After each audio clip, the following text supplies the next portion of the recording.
Maître Corbeau, sur un arbre perché, tenait en son bec un fromage. Maître Renard, par l'odeur alléchée, lui tint à peu près ce langage. Et bonjour, monsieur du Corbeau, que vous êtes joli, que vous me semblez beau.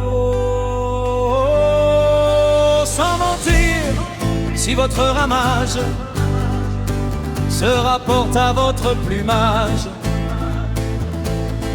vous êtes le phénix des hôtes de ces bois.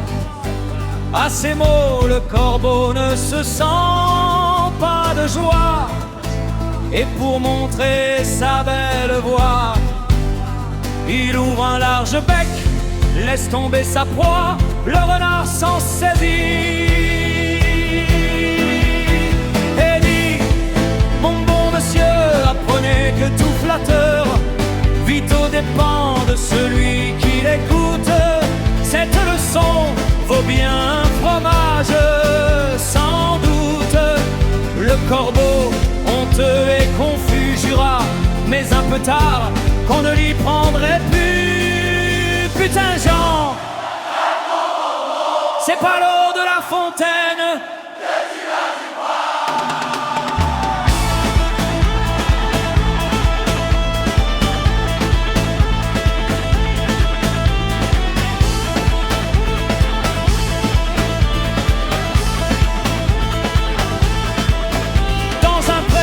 côté de ces bois, un agneau se désaltérait. Dans le courant du nom de Pur, un loup survient à jeun qui cherchait aventure, et que la faim en ces lieux attirait. Qui te rend si hardi de troubler mon breuvage? Dis, cet animal plein de rage, tu seras châtié de ta témérité. Si, répond l'agneau, que votre majesté ne se mette pas en colère, mais plutôt qu'elle considère que je me vas désaltérant dans le courant, plus de 20 pas au-dessous d'elle, et que, par conséquent, en aucune façon, je ne puis troubler sa boisson. Tu la troubles, reprit cette bête cruelle,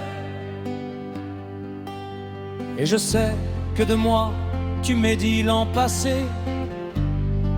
Comment l'aurais-je fait si je n'étais pas né? Reprit Ragnaud, je tête encore ma mère. Si ce n'est toi, c'est donc ton frère. Je n'en ai point, c'est donc quelqu'un des tiens. Car vous ne m'épargnez guère, vous bergers et vos chiens. On me l'a dit, il faut que je me venge. Là-dessus, au fond des forêts, le loup l'emporte et puis le mange sans autre forme de procès. Est-ce que l'agneau a voulu jouer à saute-mouton ou sauter avec des patates? Et pendant que le loup repu fait sa sieste,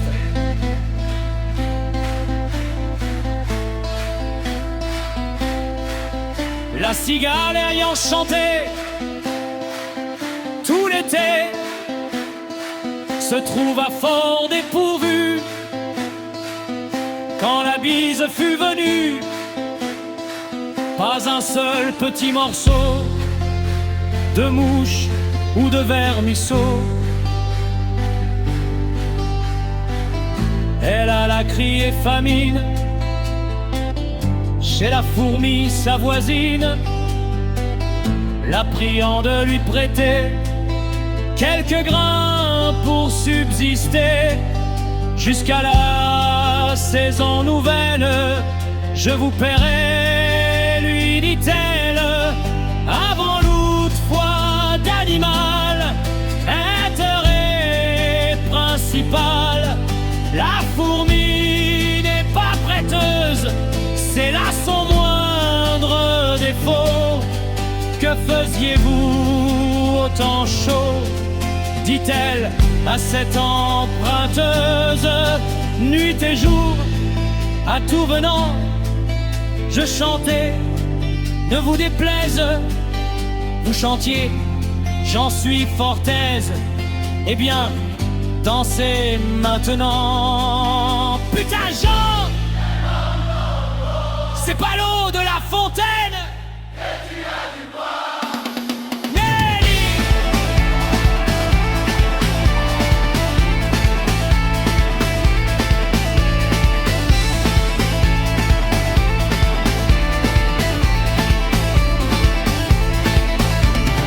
assise le cul dans une mare, certainement pour avoir la rainette. Une prelouille vit un bœuf qui lui sembla de belle taille. Elle qui n'était pas grosse en tout comme un œuf, envieuse s'étend et s'enflait ce travail pour égaler l'animal en grosseur, disant: regardez bien ma sœur, est-ce qu'assez, dites-moi, n'y suis-je point encore? Nenny, m'y voici donc, point du tout, m'y voilà. Vous n'en approchez point.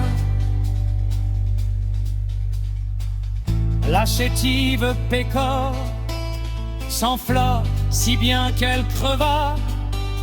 Ce soir, ses cuisses de grenouille, la cigale reprit son chant, pendant que le loup et le renard se font un agneau au fromage.